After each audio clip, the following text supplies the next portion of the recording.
Imagine if you got pregnant and had a baby right when you were about to graduate high school. Your whole life would probably be pretty stressful, especially if your boyfriend was the son of a powerful billionaire and a well-known celebrity. Well, imagine if on top of all that you were accused of cheating on him. It would be awful. Well, this was exactly what happened to Catherine Howard, who was a 17-year-old girl who became the fifth wife of England's King Henry VIII in 1540. To make matters worse, Catherine would soon be executed because of her so-called crime. But how did this happen? Let's find out in today's video. Catherine Howard was a very different kind of bride for the aging and obese King Henry VIII. In fact, she was everything his previous wives were not. While his first two wives, Catherine of Aragon and Anne Boleyn, were mature women who challenged him intellectually, his third and fourth wives, Jane Seymour and Anne of Cleves, were young, quiet, and submissive. Catherine Howard, on the other hand, was a vivacious teenager when she entered the royal court, and she was full of energy. She danced with such vigor that one chronicler reported she could dance all day and would not be tired. And even though Henry was more than twice her age, they had a connection based on youth and playfulness. He delighted in giving her expensive gifts, including dresses and jewels. And there were even rumors that he gave her a chariot like the ones used by pagan goddesses. This was because Henry enjoyed watching her drive around the palace grounds in it. But despite the king's adoration for his new wife, their marriage wasn't perfect. You see, Catherine had a secret that nobody told Henry. She had been a wild child, and she slept with several men before her marriage to the king. This included her former music tutor, the young and handsome Henry Mannix, who she reportedly loved dearly. According to some reports, Catherine had even become pregnant by Manoir and had an abortion. She also slept with a young man named Francis Dereham when she was just 15 years old, and he was 26. When Catherine learned that King Henry wanted to marry her, she broke off the relationship and gave up Dereham, who was living in her household as her footman.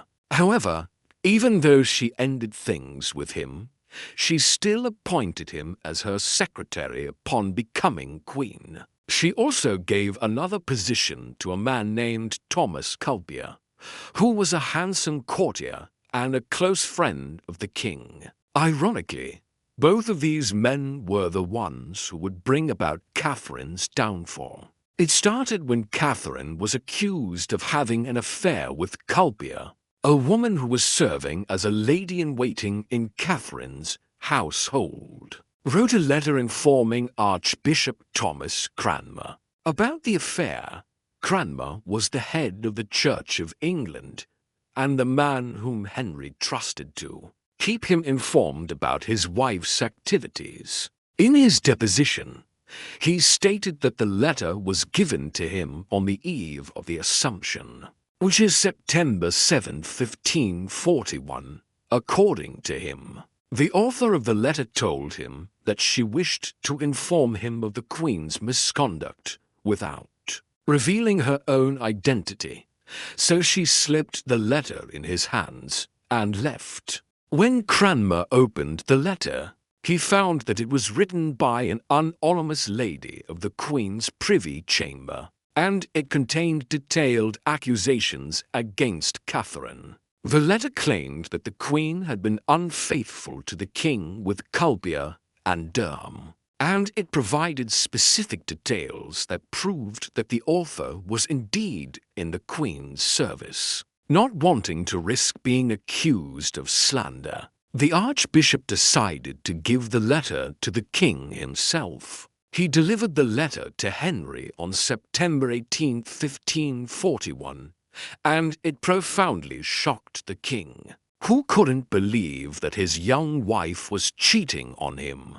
You see, since marrying Catherine, Henry had bragged to his courtiers about her supposed purity and how much he liked that she hadn't had sex before their marriage. He had even joked that he wouldn't mind if she took lovers after he died, implying that he trusted her completely. Now, after reading the letter, he felt humiliated and betrayed by both his wife and Culpia, who he considered to be his friend. And to make matters worse, he had no idea whether or not the letter was true. Catherine could have been set up, and he might have been tricked into believing that she was having an affair. Henry knew he had to act quickly if he wanted to save face. He summoned Catherine to his court and ordered her to explain herself. At this point, Catherine knew she was in trouble. However, she didn't confess to anything. Instead, she tried to defend herself by saying that people sometimes write false letters to harm others. Unfortunately for her, though, Henry didn't buy her excuse and immediately ordered her arrest. After her arrest, Catherine was sent to Hampton Court Palace, where she spent for months under house arrest. It was during this time that she experienced a complete mental breakdown. People who lived near the palace heard her screaming in the middle of the night. She cried out, "Oh, my lord, why do you send me such tormentors?" Other times, she would call out the king's name and beg him to forgive her. The guards stationed outside her room reported hearing her say, "I am undone. Oh, my sweet lord, my king, have mercy." However, there's a twist to this tale. While Catherine was begging the king for forgiveness, she had no idea why he was angry. He hadn't told her what she had done wrong, and she thought she had done nothing. It wasn't until much later that she realized that her former secretary, Francis Dereham, had confessed to sleeping with her, and even then she was still unaware that he had also implicated Culpia. In the end, after 4 months of imprisonment, Catherine finally understood why she was in trouble, and when she learned that Dereham had betrayed her, she was devastated. In fact, it was then that her health really started to decline. She developed a high fever, chills, weakness, and loss of appetite. All of these symptoms led to weight loss and vomiting. She also had nightmares every night, which made her entire ordeal even more terrifying. On December 13, 1541, her condition became so dire that she couldn't get out of bed, and over the next few weeks, she became skinnier and weaker. On January 29, 1542, her doctor visited her one last time, knowing that she wouldn't survive, and he wrote a description of her illness and her state of mind. According to his report, Catherine was deeply disturbed and had lost all hope. She had been asking for Holy Communion and had confessed that she had committed serious sins. However, when she was told that she would be allowed to receive communion, she replied, "No, God damn it, I will not take it." Then she begged for forgiveness from her family and friends. After that, she went back to bed and never got up again. She died on February 10, 1542, and her title as queen was stripped away the same day. According to official records, she was taken to the Tower of London to await her execution. However, there's some confusion about how she got there. One account states that she rode in a horse-drawn carriage, but this isn't likely because she was already too sick to travel. Another account says that she was carried in a coffin, which seems more plausible. Regardless of how she got to the tower, it's clear that Catherine was terrified of what was going to happen to her. For example, on the evening of February, someone was heard crying out, "Beware, beware, the Queen is come," shortly before Catherine arrived. Also, when she reached the tower, she refused to enter the building, insisting that they would kill her without giving her a chance to say goodbye to her friends and family. She stayed outside the tower for 3 days, during which time her relatives brought her food and other supplies. Eventually, though, she was forced inside, and her relatives never saw her alive again. The exact date of Catherine's execution is unknown,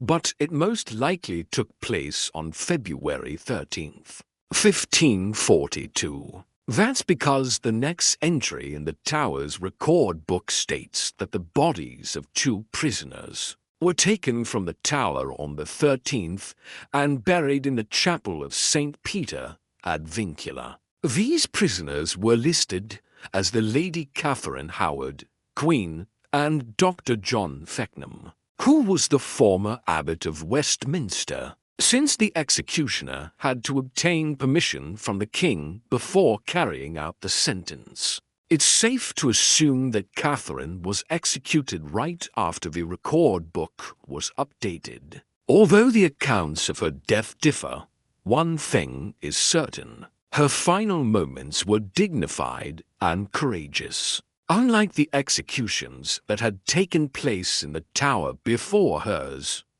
was meant to be discreet. However, many people gathered to watch her walk to the scaffold on Tower Hill. According to historian Susan James, Catherine appeared calm and composed. Even though she was a frightened young girl, her body trembled, but her resolve was firm, and she held her head high. When she approached the block, she asked for a white sheet to cover her head, and her request was granted. Then she laid down on the velvet cushion and prepared for the executioner to strike the fatal blow. At that moment, she said something that would echo throughout history. No one knows exactly what her last words were, but they were either a confession of her sins or a plea for mercy on her soul. Either way, her words served as a reminder of her humanity and the tragedy of her situation. After saying her final words, the executioner placed the velvet cushion over her head and dealt her a single blow with his axe. He struck her neck so powerfully that her head was severed from her body immediately.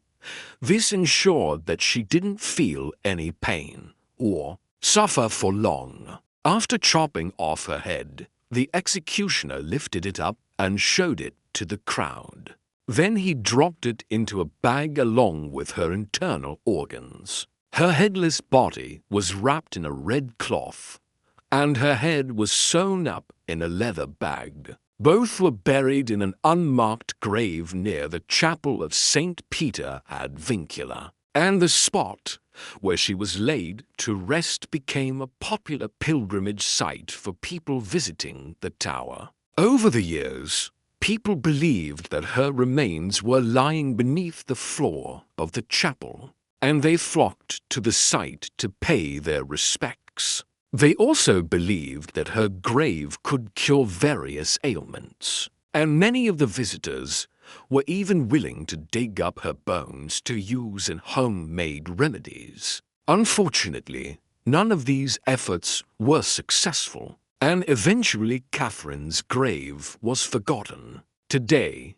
historians believe that she is buried in the southeast corner of the chapel. near the remains of her cousin, Anne Boleyn, who was also executed by Henry. The story of Catherine Howard is a sad one. She was a young girl who was thrust into the middle of a world of political intrigue and betrayal. She was just 17 years old when she married Henry VIII, and she had no idea what she was getting herself into. She was accused of having an affair with one of the king's closest friends and was subsequently executed. The whole situation was a mess. Catherine made the mistake of keeping her former lover, Francis Dereham, in her household, and once he confessed to the king, she was doomed. Henry was furious, and he wanted to make an example of her.